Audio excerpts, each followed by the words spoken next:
Hey, how's it going? This is Russ with Joe's Gaming and Electronics, here with another highly requested video. Today I'll be showing you guys how to replace the bands on a Samsung Galaxy SM-R600 watch.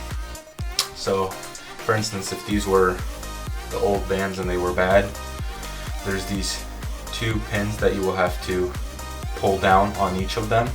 So you just gotta grab a flat-headed screwdriver, a really small one, for you to be able to just push down, and they should come right out like that. Same thing with this one. Push out, comes out right like that. So in order to put them back in, the one opposite of the pins, I put that one first back in, and then I pull the pin down and it clicks right in. You move it a little bit and it clicks right in to the spot it needs to be. Same thing with the bottom band. Go ahead and make sure it clicks in there.